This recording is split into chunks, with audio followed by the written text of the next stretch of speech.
গত ভিডিওতে সাইয়্যিদুনা ওমর ফারুক রাদিয়াল্লাহু আনহু যে কথা বলেছিলেন যে এখন যারা বলছে যে তিনি মারা গেছেন এখন তাদের হাত পা কেটে দেওয়া হবে।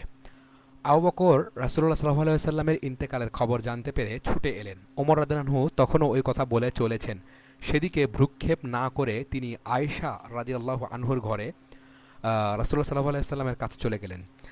তাকে তখন ইয়ামেনি কাপড় দিয়ে ঘরের এক কোণে ঢেকে রাখা হয়েছিল। এগিয়ে গেলে তিনি রাসূলুল্লাহ সাল্লাল্লাহু আলাইহি ওয়াসাল্লামের মুখের কাপড় সরিয়ে চুমু খেলেন। অতঃপর বললেন, আপনার জন্য আমার পিতামাতা কুরবান হোক। আল্লাহ আপনার জন্য যে মৃত্যু নির্ধারিত করে রেখেছিলেন তা আপনি আস্বাদন করেছেন। এরপর আপনার কাছে আর কখনো মৃত্যু আসবে না। অতঃপর মুখ ঢেকে দিলেন। তারপর বাইরে বেরিয়ে দেখেন ওমর রাদিয়াল্লাহু আনহু সেই একই কথাই বলে চলছেন। তিনি বললেন, ওমর, তুমি ক্ষান্ত হও, চুপ করো। ওমর রাদিয়াল্লাহু আনহু কিছুতেই থামতে রাজি হচ্ছিলেন না। এই অবস্থা দেখে আবু বকর জনগণকে লক্ষ্য করে কথা বলতে শুরু করলেন। তার কথা শুনে জনতা ওমর রাদিয়াল্লাহু আনহুকে রেখে তার দিকে এগিয়ে গেল। তিনি আল্লাহর প্রশংসা করার পর বললেন, হে জনমণ্ডলী, যে ব্যক্তি মুহাম্মাদের পূজা করত সে জেনে রাখুক মুহাম্মাদ মারা গেছেন, আর যে ব্যক্তি আল্লাহর ইবাদত করত সে জেনে রাখুক আল্লাহ চিরঞ্জীব ও অবিনশ্বর। তারপর তিনি এই আয়াতগুলো তেলাওয়াত করেন। এরপর মানুষের মধ্যে এমন ভাবান্তর ঘটল যে মনে হচ্ছিল তারা যেন আবু বকরের মুখে শোনার আগে এ আয়াত কখনোই শোনেইনি। তারা আয়াতটি আবু বকরের কাছ থেকে মুখস্থ করে নিল এবং অনবরত তা আবৃত্তি করতে থাকলো। আবু হুরায়রা বলতেন, ওমর রাদিয়াল্লাহু আনহু বলেছেন, আবু বকরের মুখে এই আয়াত শোনার পর আমি হতবাক ও হতবুদ্ধি হয়ে পড়ে গেলাম। পায়ের উপর দাঁড়িয়ে থাকতে পারলাম না। আমি তখনই অনুভব করলাম যে রাসূলুল্লাহ সাল্লাল্লাহু আলাইহি ওয়াসাল্লাম সত্যিই ইন্তেকাল করেছেন বনু সাইদা গোত্রের চত্বরে। ইবনে ইসহাক বলেন, রাসূলুল্লাহ সাল্লাল্লাহু আলাইহি সাল্লামের ইন্তেকালের পর আনসারী সাহাবীদের একটি দল সাইদা গোত্রের ছাদযুক্ত চত্বরে জমায়েত হয়ে সাদ ইবনে ওবাদার নেতৃত্বে সংঘবদ্ধ হলো। ফাতেমা রাদিয়াল্লাহু আনহু গৃহে আলী রাদিয়াল্লাহু আনহু, জুবাইর ইবনে আওয়াম ও তালহা ইবনে উবাইদুল্লাহ রাদিয়াল্লাহু আনহু বিচ্ছিন্নভাবে অবস্থান করতে লাগলেন। বাদবাকি মুহাজিরগণ আবু বকর রাদিয়াল্লাহু নেতৃত্বের প্রতি আনুগত্য স্থাপন করলেন। উসাইদ ইবনে হুদায়রের নেতৃত্বে বনু আব্দুল আশহাল গোত্র তাদের অনুসরণ করল। এই সময় এক ব্যক্তি আবু বকর রাদিয়াল্লাহু উমাইর রাদিয়াল্লাহুর কাছে এসে বলল, আনসারগণের এই দলটি বনু সাইদার চত্বরে জমায়েত হয়ে সাদ ইবনে ওবাদার নেতৃত্বে আলাদাভাবে জোটবদ্ধ হয়েছে। এমত অবস্থায় তোমরা যদি মুসলমানদের ঐক্য বজায় রাখার প্রয়োজন অনুভব করো তাহলে তাড়াতাড়ি তাদের কাছে যাও, নচেত অবস্থা গুরুতর আকার ধারণ করতে পারে। অথচ এখনও রাসূলুল্লাহ সাল্লাল্লাহু আলাইহি সাল্লামের কাফন দাফন সারা হয়নি। তার পরিবার পরিজন এখনও তাকে রুদ্ধদ্বার গৃহে সংরক্ষণ করছেন। উমর রাদিয়াল্লাহু আনহু আবু বকর রাদিয়াল্লাহু আনহুকে বললেন, চলুন আমরা এই আনসারী ভাইদের কাছে গিয়ে দেখি তাদের ব্যাপারটা কি। আব্দুল্লাহ ইবনে আব্বাস রাদিয়াল্লাহু আনহু ও ওমর রাদিয়াল্লাহু আনহু এর বর্ণনা। আব্দুল্লাহ ইবনে আব্বাস রাদিয়াল্লাহু আনহু বলেন, ওমর রাদিয়াল্লাহু আনহু এর খেলাফতের শেষের দিকে আম, আমি একদিন আব্দুর রহমান ইবনে আউফের মিনাস্থ বাড়িতে তার অপেক্ষায় বসে আছি। আব্দুর রহমান তখন ওমর রাদিয়াল্লাহু আনহুর কাছে ছিলেন। ওমর তার শেষ হজ সমাপন করেছিলেন। আব্দুর রহমান ওমর রাদিয়াল্লাহু আনহুর কাছ থেকে ঘরে ফিরে দেখেন আমি তার অপেক্ষায় বসে আছি। তৎকালে আমি তাকে কোরআন শরীফ শিক্ষা দিতাম। আব্দুর রহমান ইবনে আউফ রাদিয়াল্লাহু আনহু আমাকে বললেন, তুমি দেখলে অবাক হয়ে যেতে যে একটি লোক আমিরুল মুমিনিন ওমরের কাছে এসে বলতে লাগলো, হে আমিরুল মুমিনিন, অমুক ব্যক্তি সম্পর্কে কি আপনি কিছু যে বলে ওমর যদি মারা যেতেন তাহলে আমি অমুককে খলিফা নির্বাচন করতাম। আল্লাহর কসম, আবু বকরের খলিফা নির্বাচিত হওয়াটা ছিল নেহাত আকর্ষিত ও অপ্রত্যাশিত ঘটনা। ওমর রাদিয়াল্লাহু আনহু কথা শুনে একজন বিশেষ ব্যক্তিকে খলিফা করার পক্ষে ক্যানভাস করার প্রবণতা এবং প্রথম খলিফার নির্বাচনের আগে নির্বাচনে অবমূল্যায়ন হতে দেখে রেগে গেলেন।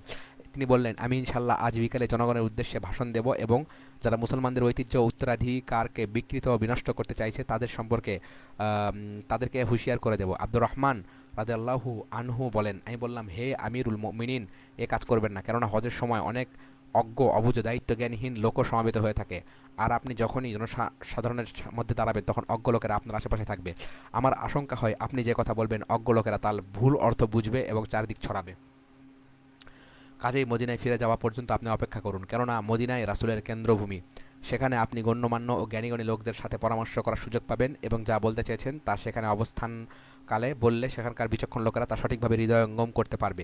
কোনো রকম কদর্থ করা বা ভুল বোঝাবুঝি সৃষ্টি হওয়ার অবকাশ থাকবে না। ওমর বললেন, বেশ তাই হবে, আমি মদিনায় গিয়ে প্রথম সুযোগেই কথা বলবো।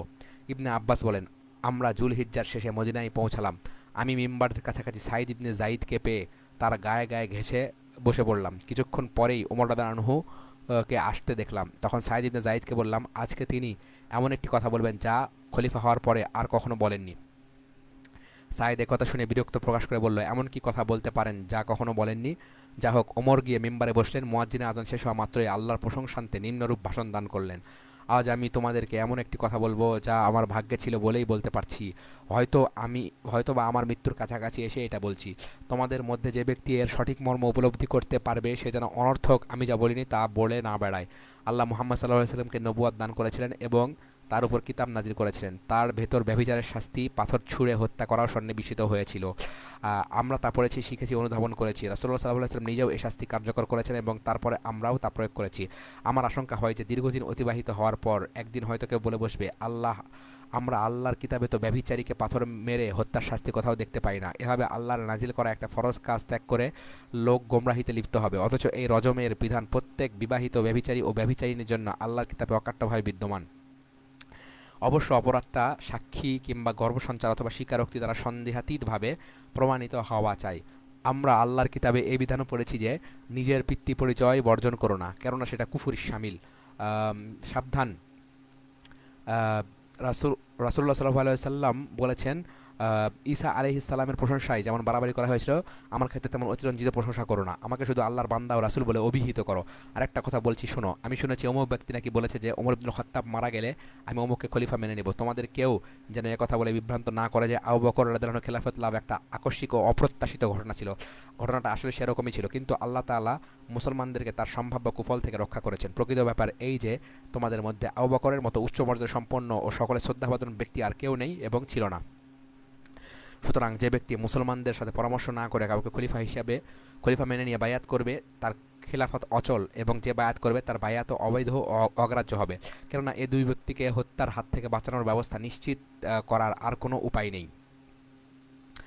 এর তাৎপর্য এই যে বায়াত আনুগত্যের অঙ্গীকার দিয়ে কাউকে খলিফা, আমির বা নেতা মেনে নেওয়া একমাত্র পরামর্শ ও মতৈক্যের ভিত্তিতেই বৈধ হতে পারে।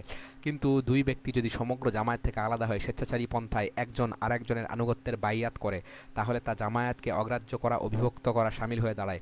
এ ধরনের বায়াত ওই দুজনের কারোই গ্রাহ্য হবে না।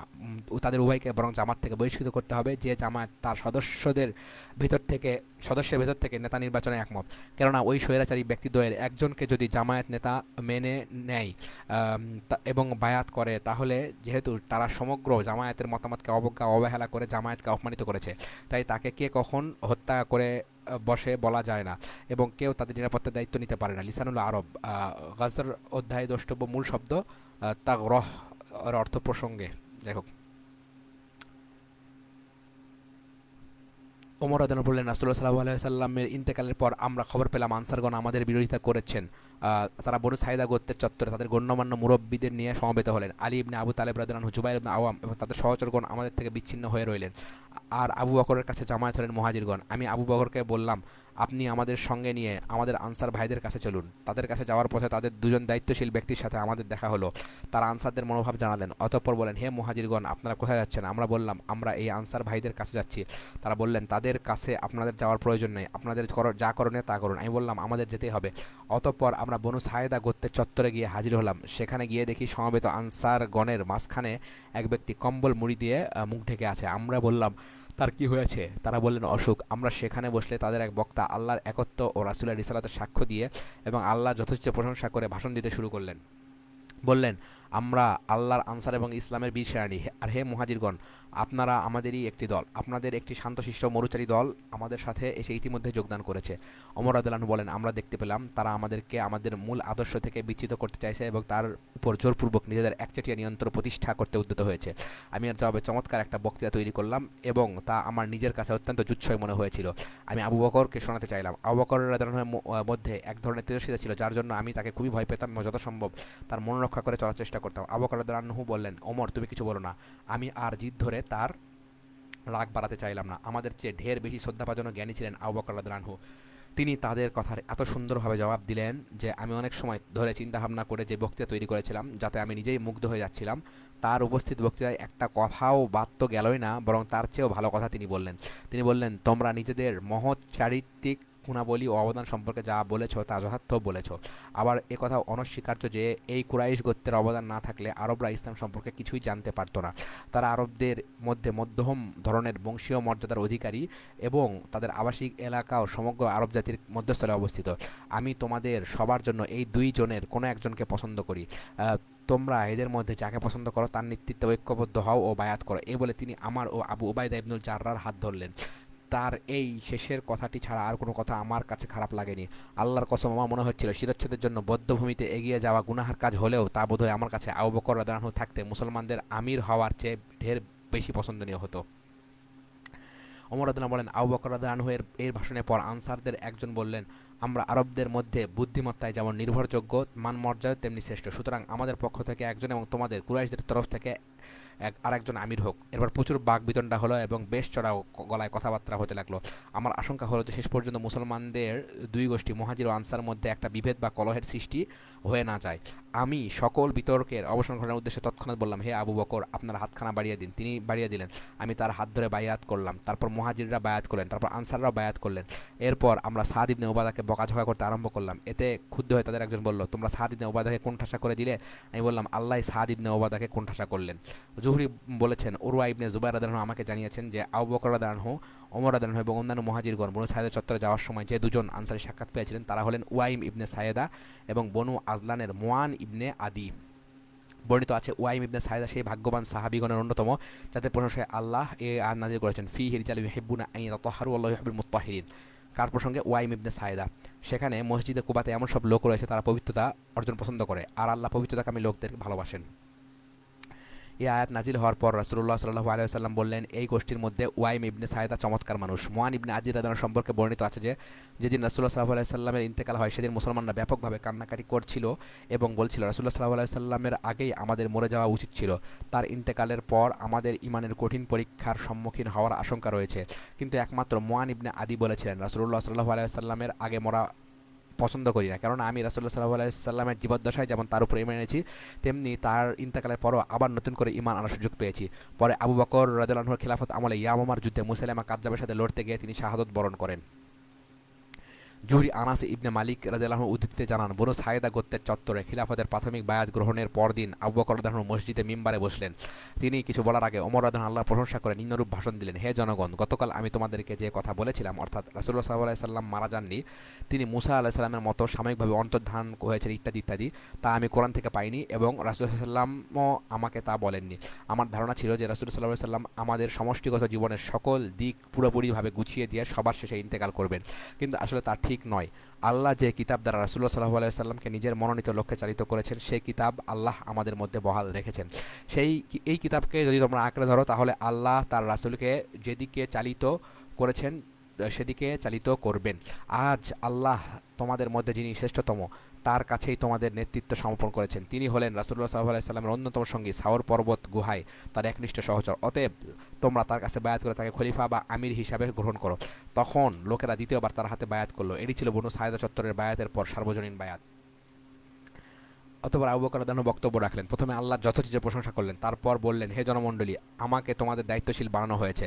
আসলে আমি তোমাদের চেয়ে উত্তম নই। আমি যদি ভালো কাজ করি তাহলে আমাকে সাহায্য করবে, আর যদি অন্যায় করি তাহলে আমাকে শুধরে দেবে। সত্যবাদিতায় বিশ্বস্ততা, আর মিথ্যাবাদিতা হলো বিশ্বাসঘাতকতা। তোমাদের যে দুর্বল বিবেচিত হয়ে থাকে, যতক্ষণ আমি আল্লাহর ইচ্ছে তার প্রাপ্য হক না দিতে পারবো ততক্ষণ সে আমার কাছে শক্তিশালী। আম, আর তোমাদের মধ্যে যে শক্তিশালী বিবেচিত হয়ে থাকে তার কাছ থেকে যতক্ষণ আমি হক আদায় না করবো ততক্ষণ সে আমার কাছে দুর্বল। মনে রেখো, কোনো জাতি আল্লাহর পথে জিহাদ ত্যাগ করলে আল্লাহ তাকে লাঞ্ছনা, গঞ্জনা ও বিপর্যয়ের মুখে ঠেলে দেন। আর অশ্লীলতা, বেহায়াপনা, নোংরামি যে সমাজে ব্যাপক আকার ধারণ করে সেই সমাজকে আল্লাহ বিপদ, মুসিবত ও দুর্যোগ দিয়ে ভরে দেন। যতক্ষণ আমি আল্লাহ ও আল্লাহ রাসূলের আনুগত্য করব ততক্ষণ তোমরা আমার কথা মতো চলবে, কিন্তু যখন আমি আল্লাহ ও আল্লাহ রাসূলের নাফরমানি করব তখন তোমাদের আনুগত্য আমার প্রাপ্য হবে না। তোমরা নামাজের প্রতি যত্নবান থেকো, আল্লাহ তোমাদের উপর রহমত নাজিল করুন। ইবনে আব্বাস রাদিয়াল্লাহু আনহু বলেন, ওমর রাদিয়াল্লাহু আনহু খেলাফতকালে আমি একবার তার সাথে এক জায়গায় যাচ্ছিলাম। একখানা ছড়ি হাতে তিনি যাচ্ছিলেন নিজের কোনো কাজে। তার সাথে আমি ছাড়া আর কেউ ছিল না। তিনি আপন মনে বিড়বিড় করে কী যেন বলছিলেন আর ছড়ি দিয়ে নিজের পায়ের উপর আঘাত করছিলেন। সহসা আমার দিকে লক্ষ্য করে বললেন, হে ইবনে আব্বাস, জানো কি জন্য আমি রাসূলুল্লাহ সাল্লাল্লাহু আলাইহি সাল্লামের ইন্তেকালের সময় ওই কথা বলেছিলাম? আমি বললাম, হে আমিরুল মুমিনিন, আমি জানি না, আপনি ভালো জানেন। তিনি বললেন, আমি একটি আয়াত পড়ছিলাম আর ভাবছিলাম যে রাসূলুল্লাহ সাল্লাল্লাহু আলাইহি ওয়াসাল্লাম তার উম্মতের মধ্যে ততদিন থাকবেন যতদিন তাদের সর্বশেষ ক্রিয়াকলাপ দেখে তার উপর সাক্ষ্য দিতে পারেন। এ ধারণা বশবর্তী হয়ে আমি কথাটি বলেছিলাম। আয়াতটি এই, ওয়াকাযালিকা জাআলনাকুম উম্মাতান ওয়াসাতাল লিতাকুনু, এভাবে আমি তোমাদেরকে মধ্যমপন্থী উম্মত বানিয়েছি যাতে তোমরা মানবজাতির জন্য সাক্ষী হতে পারো এবং রাসূল তোমাদের জন্য সাক্ষী হতে পারেন। রাসূলুল্লাহ সাল্লাল্লাহু আলাইহি ওয়াসাল্লামের কাফন দাফন। ইবনে ইসহাক বলেন, আবু বকর রাদিয়াল্লাহু আনহু বায়াত সুসম্পন্ন হওয়ার পর মঙ্গলবার দিন জনগণ রাসূলুল্লাহ সাল্লাল্লাহু আলাইহি ওয়াসাল্লামের দাফন আয়োজন করল। আব্দুল্লাহ ইবনে আবু বকর ও হুসাইন ইবনে আব্দুল্লাহ প্রমুখ আমাকে বলেছেন যে আলী ইবনে আবু তালেব, আব্বাস ইবনে আব্দুল মুত্তালিব, ফজল ইবনে আব্বাস, কুসাম ইবনে আব্বাস, ওসামা বিন জায়েদ ও রাসূলুল্লাহ সাল্লাল্লাহু আলাইহি ওয়াসাল্লামের মুক্ত গোলাম শাকরান রাদিয়াল্লাহু আনহুম তাকে গোসল দেওয়ার দায়িত্বে নিয়োজিত হলেন। বনু খাজ্জাজ গোত্রের বনু আউফ পরিবারের আউস ইবনে খাউলি ও আলী খালিদ রাদিয়াল্লাহু আলী রাদিয়াল্লাহু আলী ইবনে আবি তালেব, আচ্ছা, বনু খাজাজ গোত্রের বনু আউফ পরিবারের আউস ইবনে খাউলি রাদিয়াল্লাহু আনহু আলী ইবনে আবু তালিব রাদিয়াল্লাহু আনহুকে বললেন, হে আলী, আল্লাহর দোহায় রাসূলুল্লাহ সাল্লাল্লাহু আলাইহি সাল্লামের কাফন দাফনে আমাদের অংশ নিতে দেওয়ার ব্যবস্থা করুন। আউস রাদিয়াল্লাহু আনহু বদর যুদ্ধে অংশগ্রহণকারী সাহাবা ছিলেন। আলী রাদিয়াল্লাহু আনহু বললেন, এসো। তিনি এসে রাসূল সাল্লাল্লাহু আলাইহি সাল্লামের গোসলে অংশগ্রহণ করলেন। আলী রাদিয়াল্লাহু আনহু রাসূল সাল্লাল্লাহু আলাইহি সাল্লামকে নিজের বুকের সাথে হেলান দিয়ে ধরে রাখলেন, আর আব্বাস, ফজল ও কুসাম তাকে আলী রাদিয়াল্লাহু আনহুর সাথে প্রয়োজন মতো ঘোরাতে লাগলেন। ওসামা ইবনে জায়েদ ও শাকরান রাদিয়াল্লাহু আনহু তার উপর পানি ঢালতে লাগলেন, আর আলী রাদিয়াল্লাহু আনহু নিজের বুকের উপর হেলান দিয়ে তাকে ধোয়াতে লাগলেন। রাসূলুল্লাহ সাল্লাল্লাহু আলাইহি সাল্লামের জামা গায়ে ছিল, সেই জামার উপর দিয়ে মৃদুভাবে কসলিয়ে ধুয়ে দিতে লাগলেন আলী রাদিয়াল্লাহু আনহু। সরাসরি গায়ের চামড়ায় হাত লাগাননি। ধোয়ার সময় আলী রাদিয়াল্লাহু আনহু বলেছিলেন, আমার মাতা পিতা আপনার উপর কুরবান হোক, জীবিত এবং মৃত উভয় অবস্থাতেই আপনার গায়ে কত সুগন্ধ। গোসলের সময় অন্যান্য মৃতের দেহ থেকে যেসব নাপাক বস্তু বের হয়, রাসূলুল্লাহ সাল্লাল্লাহু আলাইহি সাল্লামের দেহ থেকে তার কিছুই বের হয়নি। আয়েশা রাদিয়াল্লাহু আনহা থেকে বর্ণিত, গোসলের আয়োজন করতে গিয়ে গোসলের দায়িত্বে নিয়োজিত লোকেরা মতবিরোধের শিকার হলেন। প্রশ্ন ছিল এই যে, অন্যান্য মৃতের মতো রাসূলুল্লাহ সাল্লাল্লাহু আলাইহি সাল্লামের কাপড় খুলে ফেলে গোসল দেওয়া হবে না, না কাপড় গায়ে রেখেই গোসল দেওয়া হবে। এই মতভেদ চলাকালে সহসা আল্লাহ তাআলা তাদের উপর ঘুম চাপিয়ে দিলেন। ঘুমের কারণে সকলেরই মুখ রাসূলুল্লাহ সাল্লাল্লাহু আলাইহি সাল্লামের বুকের উপর এসে পড়ল। সেই অবস্থায় ঘরের এক পাশ থেকে এক অচেনা ব্যক্তি তাদেরকে বলতো, নবী সাল্লাল্লাহু আলাইহি সাল্লামকে কাপড় গায়ে রেখেই গোসল দাও। অতঃপর জামা গায়ে রেখে রাসূলুল্লাহ সাল্লাল্লাহু আলাইহি সাল্লামকে গোসল দেওয়া হলো এবং কাপড়ের ওপর দিয়েই গা কসলানো হলো। ইবনে ইসহাক বলেন, রাসূলুল্লাহ সাল্লাল্লাহু আলাইহি সাল্লামের গোসল সম্পন্ন হলে তিনটি কাপড় দিয়ে কাফন পরানো হলো, দুইখানা সুহারি এবং একখানা ইয়ামানি চাদর যা কয়েক ভাঁজ দিয়ে পরানো হলো।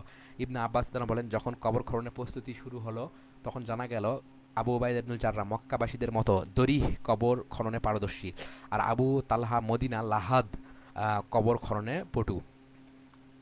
আব্বাস রাদিয়াল্লাহু আনহু দুজনকেই ডেকে পাঠালেন, বললেন, ইয়া আল্লাহ, রাসূলুল্লাহ সাল্লাল্লাহু আলাইহি সাল্লামের জন্য যেটা ভালো হয় তার ব্যবস্থা করে দাও। শেষ পর্যন্ত আবু তালহাকেই পাওয়া গেল এবং তিনি রাসূলুল্লাহ সাল্লাল্লাহু আলাইহি সাল্লামের লাহাদ কবর খনন করে দিলেন।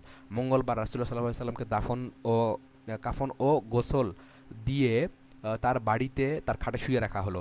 এরপর দাফন দিয়ে সাহাবীদের মধ্যে আবার মতান্তর ঘটল। কেউ বললেন মসজিদে নববীতে দাফন করব, কেউ বললেন অন্যান্য সাহাবীদের কবরের পাশে দাফন করব। আবু বকর রাদিয়াল্লাহু আনহু মীমাংসা করে দিলেন এই বলে যে, রাসূলুল্লাহ সাল্লাল্লাহু আলাইহি সাল্লামকে আমি বলতে শুনেছি প্রত্যেক নবীকে তার ইন্তেকালের জায়গাতে দাফন করা হয়েছে। তখন রাসূলুল্লাহ সাল্লাল্লাহু আলাইহি সাল্লাম যে বিছানায় শুয়ে ইন্তেকাল করেছিলেন তা তুলে নিয়ে তার নিচেই কবর খনন করা হলো। লোকজন দলে দলে এসে রাসূল সাল্লাল্লাহু আলাইহি ওয়াসাল্লামের জানাজা পড়তে লাগলো। পুরুষদের পড়া শেষ হলে মহিলারা পড়লেন, তারপর শিশু কিশোররা। অতঃপর বুধবার মধ্যরাতে রাসূল সাল্লাল্লাহু আলাইহি ওয়াসাল্লামকে দাফন করা হলো। তাহলে বুধবার মধ্যরাতে ওনাকে দাফন করা হয়েছিল। আয়েশা রাদিয়াল্লাহু আনহা বলেন, বুধবার মধ্যরাতে কোদাল মারার শব্দ শুনে আমরা জানতে পেরেছিলাম রাসূলুল্লাহ সাল্লাল্লাহু আলাইহি ওয়াসাল্লামকে দাফন করা হচ্ছে। ইবনে ইসহাক বলেন, রাসূলুল্লাহ সাল্লাল্লাহু আলাইহি ওয়াসাল্লামকে শোয়ানোর জন্য কবরে নেমেছিলেন আলী, ফজল, কুসাম ও শাকরান। কে নেমেছিলেন? আলী, ফজল, কুসাম, শাকরান। আউস ইবনে খাউলি ও এবার আলী রাদিয়াল্লাহু আনহুর নিকট রাসূল সাল্লাল্লাহু আলাইহি ওয়াসাল্লামকে কবরস্থ করার কাজে আনসারদের অংশ দেওয়ার দাবি জানালে আলী রাদিয়াল্লাহু আনহু তাকে কবরে নামতে বললেন এবং তিনি সকলের সাথে নেমে ওই কাজে অংশ নিলেন। রাসূলুল্লাহ সাল্লাল্লাহু আলাইহি ওয়াসাল্লামের যে কম্বলটি ব্যবহার করতেন শাকরান রাসূলুল্লাহ সাল্লাল্লাহু আলাইহি ওয়াসাল্লামকে কবরে শোনার সময় সেটিও তার সাথে দাফন করে দিয়েছিলেন। সে সময় তিনি বললেন, আপনার পরে এ কম্বল আর কাউকে ব্যবহার করতে দেওয়া হবে না। মুগীরা ইবনে শুবা রাদিয়াল্লাহু আনহু দাবি করতেন যে তিনি রাসূলুল্লাহ সাল্লাল্লাহু আলাইহি ওয়াসাল্লামের সর্বশেষ সাহচর্য লাভ করেছেন, কেননা তিনি তার আংটিটি ইচ্ছা করে কবরে ফেলে রেখে উঠে আসেন। তারপর আংটি পড়ে গেছে এই অজুহাত দিয়ে সবার শেষে কবর নেমে আংটি তুলে আনেন এবং রাসূলুল্লাহ সাল্লাল্লাহু আলাইহি ওয়াসাল্লামকে সর্বশেষ স্পর্শ করেন। এভাবে তিনি সর্বশেষ সাহচর্যের দাবিদার হন। আব্দুল্লাহ ইবনে হারিসার মুক্ত গোলাম মুকাসসাম আবুল কাসেম বর্ণনা করেন যে, ওমর রাদিয়াল্লাহু আনহু কিংবা ওসমান রাদিয়াল্লাহু আনহুর খেলাফতকালে আমি আলী রাদিয়াল্লাহু আনহুর সাথে ওমরা করি। তিনি তার বোন উম্মে হানির বাড়িতে থাকেন। ওমরা শেষে যখন গোসল সম্পন্ন করলেন তখন ইরাক থেকে একদল মুসলমান তার সাথে এসে দেখা করেন। তারা জিজ্ঞেস করেন যে মুগীরা ইবনে শুবার এ দাবি সত্য কিনা যে তিনি রাসূল সাল্লাল্লাহু আলাইহি ওয়াসাল্লামের সর্বশেষ সাহচর্য লাভ করেছেন। আলী রাদিয়াল্লাহু আনহু বলেন, সর্বশেষ সাহচর্য লাভ করেছেন কুসাম ইবনে আব্বাস রাদিয়াল্লাহু আনহু। উবাইদুল্লাহ ইবনে আব্দুল্লাহ ইবনে উতবা জানান যে আয়েশা তাকে বলেছেন রাসূল সাল্লাল্লাহু আলাইহি ওয়াসাল্লামের রোগ বৃদ্ধির সময় তার গায়ে একটি চতুষ্কোণ কালো কম্বল ছিল। কেমন কম্বল? কালো। সেটা দিয়ে তিনি একবার মুখ ঢাকছিলেন আর একবার খুলছিলেন আর বলছিলেন সেই জাতির উপর আল্লাহর অভিশাপ যারা নবীর কবরকে সেজদার জায়গায় পরিণত করে। একথা বলে তিনি নিজের উম্মাদকে সাবধান করে দিচ্ছেন। আয়েশা রাদিয়াল্লাহু আনহু বলেন, রাসূল সাল্লাল্লাহু আলাইহি ওয়াসাল্লামের সর্বশেষ ওসিয়ত ছিল এই যে আরব উপদ্বীপে যেন ইসলাম ছাড়া অন্য কোনো দিন না থাকে। ইবনে ইসহাক বলেন, রাসূল সাল্লাল্লাহু আলাইহি ওয়াসাল্লামের ইন্তেকালের অব্যবহিত পর মুসলমানদের ভয়াবহ দুর্যোগ ঘিরে ধরে। আয়েশা রাদিয়াল্লাহু জানান যে এই সময় আরবরা মুরতাদ আরম্ভ করে, ইহুদি খ্রিস্টানরা মাথা তুলতে শুরু করে এবং মুনাফিকি ব্যাপক আকার ধারণ করে। রাসূল সাল্লাল্লাহু আলাইহি ওয়াসাল্লামকে হারানোর দরুন মুসলমানদের অবস্থা দাঁড়ায় শীতের রাতে বর্ষণ সিক্ত মেষ পলের মতো। আবু বকর রাদিয়াল্লাহু নেতৃত্বে সংগঠিত হওয়ার পূর্ব পর্যন্ত এই অবস্থা অব্যাহত থাকে। ইবনে হিশাম বলেন, আবু উবাইদা প্রমুখ বিজ্ঞ লোকেরা আমাকে জানিয়েছেন যে রাসূলুল্লাহ সাল্লাল্লাহু আলাইহি ওয়াসাল্লামের ইন্তেকালের সঙ্গে সঙ্গে অধিকাংশ মক্কাবাসী ইসলাম ত্যাগ করার মনোভাব গ্রহণ করে। তা দেখে মক্কার তৎকালীন শাসনকর্তা আত্তাব ইবনে উসাইদ ভয়ে আত্মগোপন করেন। এরপর সুহাইল ইবনে আমের মক্কাবাসীদেরকে সমবেত করে ভাষণ দেন। তিনি আল্লাহর প্রশংসা করার পর রাসূলুল্লাহ সাল্লাল্লাহু আলাইহি ওয়াসাল্লামের ইন্তেকালের কথা জানিয়ে বললেন, তার ইন্তেকালে ইসলাম আরও শক্তিশালী হয়েছে। যে ব্যক্তি সংশয়ে বিভ্রান্তি ছড়াবে আমরা তার শিরচ্ছেদ করব। এরপর লোকজন মত পাল্টালো এবং আত্তাব ইবনে উসাইদ আত্মপ্রকাশ করলেন। এ অবস্থার কথা রাসূলুল্লাহ সাল্লাল্লাহু আলাইহি ওয়াসাল্লাম ওমর ইবনে খাত্তাবকে বলেছিলেন, এমন এক অবস্থায় সে পড়বে যখন তুমি তাকে খারাপ বলতে পারবে না। হাসান বিন সাবিত রাসূলুল্লাহ সাল্লাল্লাহু আলাইহি ওয়াসাল্লামের ইন্তেকালের নিম্নলিখিত শোকগাথা রচনা ও আবৃত্তি করেন। মদিনাতে রাসূলের উজ্জ্বল নিদর্শন ও স্মৃতি রয়েছে। সাধারণ নিদর্শন ও স্মৃতিসমূহ বিলীন ও নিশ্চিহ্ন হয়ে যায়, কিন্তু সেই স্থানের চিহ্নসমূহ অক্ষয় ও অমর। যেখানে মহান পথপ্রদর্শকের আরোহণের স্মৃতি বিজড়িত মিম্বার বর্তমান, সেখানে সেই সব ঘর রয়েছে যার মধ্যে আল্লাহর তরফ থেকে জজুল্যমান জ্যোতি নাজিল হতো। সেখানে তত্ত্বজ্ঞানের এমন সব কালজয়ী নিদর্শন বিদ্যমান যা যুগ যুগ কালের আবর্তনে বিকৃত হয় না। তা যতই প্রাচীন হয় ততই তা থেকে নতুন তত্ত্ব উদ্গত হয়। সেখানে আমি চিনতে পেরেছি রাসূল সাল্লাল্লাহু আলাইহি ওয়াসাল্লামের চিহ্ন ও আদর্শকে, আরও চিনেছি তার কবরকে যাতে তিনি হয়েছেন সমাহিত। সেখানে বসে আমি রাসূলের জন্য অশ্রুপাত করেছি, যার কারণে অনেক চক্ষু অশ্রুপাত করে সৌভাগ্যবান হচ্ছে। চক্ষুগুলো অশ্রুপাত করে প্রকৃতপক্ষে রাসূল সাল্লাল্লাহু আলাইহি ওয়াসাল্লামের অবদানগুলো স্মরণ করছে, যার সংখ্যা নির্ণয় করা আমার অসাধ্য। আহমদ সাল্লাল্লাহু আলাইহি ওয়াসাল্লামকে হারানোর বেদনায় রিক্ত ভারাক্রান্ত মন তার অবদান স্মরণ করার কাজে নিয়োজিত আছে, কিন্তু তার কোনো অবদানে ১০ ভাগের ১ ভাগও স্মরণ করতে পারেনি। কেবল দুঃখ ভারাক্রান্ত মনে রাসূলুল্লাহ সাল্লাল্লাহু আলাইহি ওয়াসাল্লাম যে কবরে শুয়ে আছেন তার পাশে দীর্ঘ সময় অবস্থান করা এবং অশ্রুপাত করা ছাড়া আমার আর কিছুই করার নেই। হে রাসূলের কবর, তুমি অশেষ বরকত ও কল্যাণের আধারে পরিণত হয়েছ, যেমন হয়েছে নির্ভুল পথের দিশারি পদছওয়া এই গোটা অঞ্চল। হে কবর, তোমার ভেতর ভেতর বরকতে পরিপূর্ণ হয়েছে, যা এক ফুট পবিত্র সত্তাকে ধারণ করে রেখেছে এবং আমার অতি প্রিয়জনকে প্রশস্ত ও স্তরে স্তরে সুবিন্যস্ত করে তৈরি করা হয়েছে। সেই কবরের উপর অনেকে মাটি ফেলেছে এবং চিরসবুজ সুদ বৃক্ষ তাতে পরিচিত হয়েছে। রাত্রে লোকেরা রাসূলুল্লাহ সাল্লাল্লাহু আলাইহি ওয়াসাল্লামকে সমাহিত করার মাধ্যমে জ্ঞান, দয়া ও সহিষ্ণুতাকে সমাহিত করেছে এবং তার উপর মাটি চড়িয়ে দিয়েছে, যদিও তিনি মাটিতে শোয়ানোর মতো লোক নন। সমাহিত করার পর তারা নবী সাল্লাল্লাহু আলাইহি ওয়াসাল্লামকে হারিয়ে ব্যথিত মনে ফিরে গেছে এবং তাদের পিঠ ও হাত দুর্বল হয়ে গেছে। সেই মহামানবের শোকে কাঁদতে গেছে, যার শোকে তার মৃত্যুর দিন আকাশ ও পৃথিবীও কেঁদেছে। তাই তার জন্য মানুষ আরও বেশি শোকাহত। কোনোদিন কি কোনো মৃত ব্যক্তির শোক মুহাম্মাদের মৃত্যু শোকের সমতুল্য হয়েছে? আচ্ছা, এই মৃত্যুর কারণে মানুষ ওহির অবতরণ ক্ষেত্র হারালো। যিনি ওহির অবতরণ ক্ষেত্র ছিলেন তিনি আল্লাহ জ্যোতিতে উদ্ভাসিত ছিলেন এবং সেই জ্যোতি তিনি ইয়ামেন ও নাজদে পর্যন্ত বিতরণ করতেন। যারা তাকে অনুসরণ করত তাদের তিনি দয়াময় আল্লাহর পথ দেখাতেন, রক্ষা করতেন লাঞ্ছনা গঞ্জনা থেকে এবং ন্যায়ের পথ দেখাতেন। তিনি তাদের এমন এক নেতা যিনি তাদের হকের দিকে চালিত করতেন এবং তার জন্য তিনি কঠোর পরিশ্রম করতেন। তিনি সত্যের এমন এক শিক্ষক ও দিশারি যার অনুসরণ করলেই পরিশুদ্ধি অর্জন করা যায়। তিনি মুমিনদের ভুল তিনি ক্ষমা সুন্দর দৃষ্টিতে দেখতেন এবং তাদের ওজর মেনে নিতেন। যদি তারা ভালো নির্ভুল কাজ করত তাহলে তাদের কল্যাণে স্বয়ং আল্লাহ তাআলাই উদারহস্ত ছিলেন। আর যদি তাদের উপর এমন কোনো কাজের দায়িত্ব অর্পণ করা হতো যা তাদের পক্ষে দুঃসাধ্য, তাহলে একমাত্র তিনিই তা সহজ করে দিতেন। মুহাম্মদ সাল্লাল্লাহু আলাইহি ওয়াসাল্লাম অনুসারীরা যতদিন আল্লাহর নিয়ামতের মধ্যে থাকবে ততদিন তিনি তাদের কাছে এমন এক দলিল হয়ে থাকবেন যা দিয়ে তারা সকল ব্যাপারে সঠিক কর্মপন্থা নির্ণয় করতে পারবে। মানুষের গোমরাহ হয়ে যাওয়া তার কাছে অসহনীয় এবং তাদের হেদায়েত প্রাপ্তি ও হেদায়েতের উপর বহাল থাকা তার একান্ত কাম্য। তিনি তাদের প্রতি অত্যন্ত অনুকম্পাশীল, সহানুভূতিশীল এবং তাদের জীবনকে নিরাপদ করতে সদা উদগ্রীব। তারা সেই নূর বা জ্যোতির মধ্য হয়ে কালাতিপাত করছিল। মৃত্যুর বর্ষা এমন সময় সহসা তাদের জ্যোতির উপর অব্যর্থভাবে নিক্ষিপ্ত হলো। ফলে তিনি আল্লাহর দিকে গেলেন এবং তার ফেরেশতারা অশ্রুসিক্ত নয়নে ও রোদুদ্যমান অবস্থায় তার প্রশংসা করতে লাগলেন। হারাম শরীফের গোটা এলাকা বিরান হয়ে ঊষর মরুতে পরিণত হলো, কেননা তার কাছে যে ওহির বিধান আসছিল তা বন্ধ হয়ে গেল। একমাত্র কবরের জগৎটি বিরান হলো না, যেখানে সেই হারানো মানুষটি অতিথি হলেন, যার শোকে গাছপালা তরুলতা এবং সমভূমি কাঁদতে থাকলো। আরও কাঁদতে থাকলো মসজিদ এবং নির্জন স্থানগুলো তার বিয়োগ ব্যথায়, কেননা এগুলো তার বিচরণের ও অবস্থানের ক্ষেত্র ছিল। কিন্তু আজ তা চিরতরে শূন্য হয়ে গেল। জমরাতুল কুবরাতেও তার বাসস্থান, মুক্তাঙ্গন জন্মস্থান ও বিচরণের ক্ষেত্র। তা অতঃপর এখন তা বিরান জায়গায় পরিণত হয়েছে। কোথা? জামরাতুল কুবরা। অতএব যে অশ্রুসিক্ত নয়ন আল্লাহর রাসূলের শোকে কাঁদো, আমার জানা নেই মহাকাল কবে তোমার অশ্রুপাত নিবারণ করতে পারবে, অর্থাৎ কোনো কালেও বন্ধ হবে না। মানুষের উপর অপরিমেয় ও সর্বব্যাপী অবদানের অধিকারী সেই মহান ব্যক্তির জন্য কাঁদাই তো তোমার জন্য স্বাভাবিক। তাকে অন্তত অশ্রুর উপহার অকৃপণ হস্তে দাও, কেননা যুগ যুগ কাল ধরে খুঁজলেও তার মতো মানুষ আর পাওয়া যাবে না।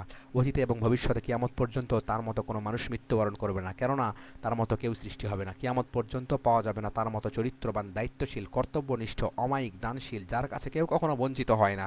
সদ্য অর্জিত কিংবা পুরনো সঞ্চিত সম্পদ বিতরণে তার সমতুল্য কেউ নেই। অতি বড় দানশীলও যখন তার পুনর্সঞ্চিত সম্পদের ব্যাপারে কার্পণ্য করে। তার মতো সুনামখ্যাত অপূর্ব পুরুষদের দিক থেকে তার মতো সম্ভ্রান্ত নেতৃস্থানীয় মক্কাবাসী আর কেউ নেই। তিনি সবচেয়ে দুর্জয় পর্বতশৃঙ্গের মতো অদম্য ও অপ্রতিরোধ্য। সম্ভ্রান্ত লোকদের মধ্যে সুদৃঢ়ভাবে নির্মিত সম্ভ্রম ও রক্ষাবাড়ি স্তম্ভ। শাখা কিংবা উদ্ভিদ কিংবা গাছ হিসেবে বিবেচনা করলে তিনি সবচেয়ে স্থিতিশীল গাছ, যাকে মেঘের বাড়ি ধারা সজীব ও সমৃদ্ধ করে তুলেছে। মহাপবিত্র প্রভু তাকে তার জন্ম মুহূর্ত থেকে শ্রেষ্ঠতম গুণাবলী দিয়ে লালন করে তাকে পুষ্ট ও পূর্ণাঙ্গ করে গড়ে তুলেছেন। তার অধীনে মুসলমানরা মতামত প্রকাশের সর্বোচ্চ অধিকার ভোগ করেছে। জ্ঞানকে কখনো সীমিত এবং চিন্তা ও মতামতকে কখনো দূষণীয় মনে করা হয়নি। আমি আজ যা বলছি তা একমাত্র নির্বোধ ছাড়া কেউ দূষণীয় মনে করবে না। আমার মন কিছুতেই তার প্রশংসা থেকে নিবৃত্ত হতে চায় না, কেননা এ ওসিলায় আমি জান্নাতে চিরস্থায়ী বসবাসের সুযোগ লাভের আশা রাখি। এই প্রশংসা দ্বারা আমি মুস্তাফার কাছে আশ্রয় লাভের জন্য উদগ্রীব এবং সেই লক্ষ্যে আমি যথাসাধ্য সচেষ্ট।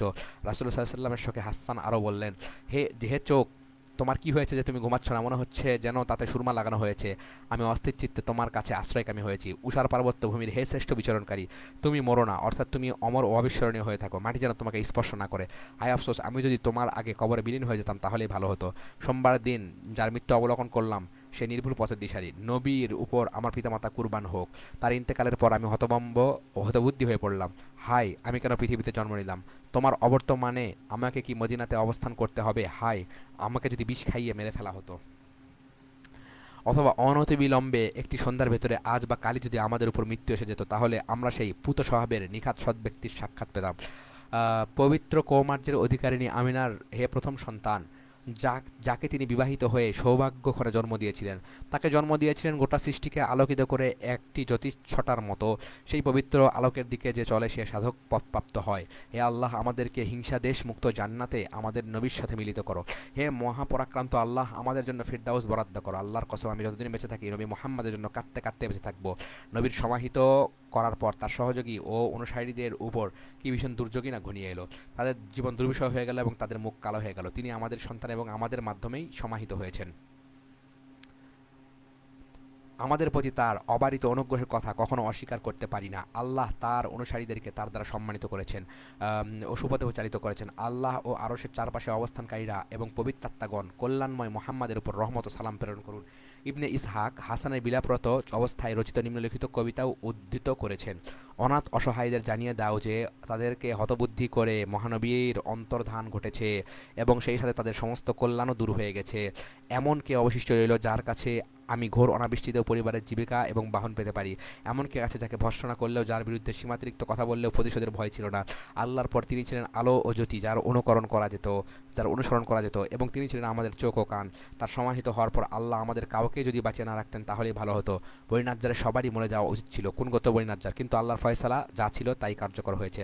হাসান বিন সাবিত রাসূলকে আরও বলেন, আমি কসম খেয়ে বলছি, দুনিয়ার সকল মানুষের মধ্যে একমাত্র আমিই এমন ব্যক্তি যে রাসূলুল্লাহ সাল্লাল্লাহু আলাইহি ওয়াসাল্লামের কাছে চিরঋণী, এবং একথা মোটেই মিথ্যা নয়। আল্লাহর কসম, রাসূলুল্লাহ সাল্লাল্লাহু আলাইহি ওয়াসাল্লামের মতো মানুষ কোনো নারী আজ পর্যন্ত প্রসব করেনি, যিনি সমগ্র মানবজাতি নবী ও দিশারি, যে নবী আমাদের আলোকবর্তিকা স্বরূপ ছিলেন, যার সব কাজই ছিল বরকতে পরিপূর্ণ, ন্যায়পূর্ণ, ইনসাফ ভিত্তিক।